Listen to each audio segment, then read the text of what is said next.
For the latest in news and information, stay tuned to LETN.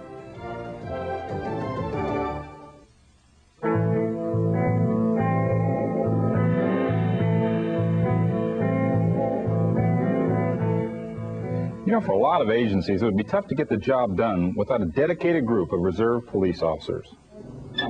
Edwards, Carbone, 1315 Riggs Place for the detail. Be there at 1700 hours. Steiger, Day, and Hancock. You guys. At this roll call in Washington, D.C., there are officers here only because they want to be. They are unpaid volunteers, reserves, who have undergone weeks of intensive training, given up time with their families, and spent their own money for equipment and uniforms. Why do they do it? This is a familiar response. Going home one day, and a little old lady literally ran in front of my car. It was around 6:30 in the evening, and she was trying to get home before dark. And I asked her, "What are you doing? You know, running out in the street?" She said, "I got to get home before dark because, you know, they'll take my check." You know, I figured it was just, if that lady's that concerned about her community that she has to run in front of cars to get home, I figure I better do something too. I'm sitting up at home watching TV, eating potato chips, and there's a war going on right on the other side of the wall, so I figured I might as well get involved.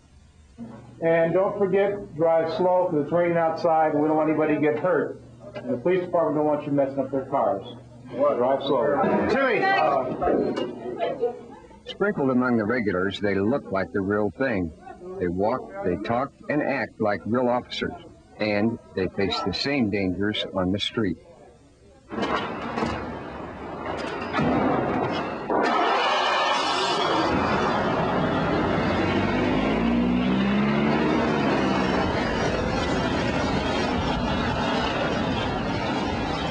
Reserve Sergeant Jeffrey Pinkett is a firefighter who gives more than 30 hours a week of his time because he likes it and he feels needed. Police presence in any neighborhood is going to be appreciated, no matter what type it is.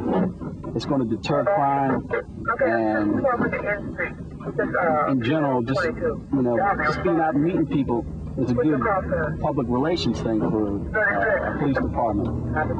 Pinkett and about 20 other reservists saw action in recent rioting in D.C.'s Mount Pleasant area. The youngsters lobbing rocks at police made no distinction between the regulars and the volunteers.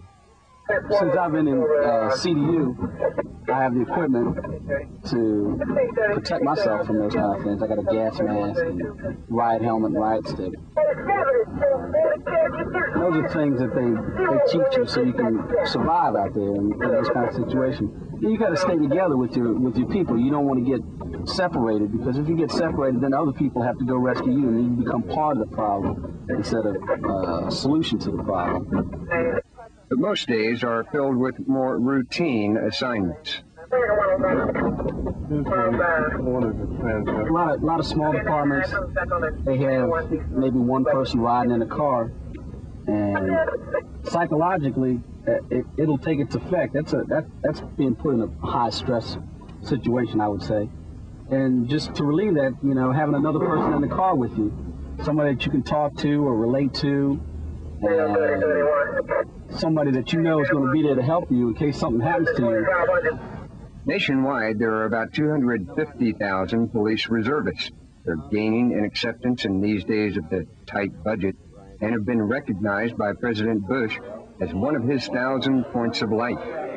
When law enforcement officers were summoned to the Oval Office this spring to discuss strategy, the president of the Center for Reserve Law Enforcement was included for the very first time.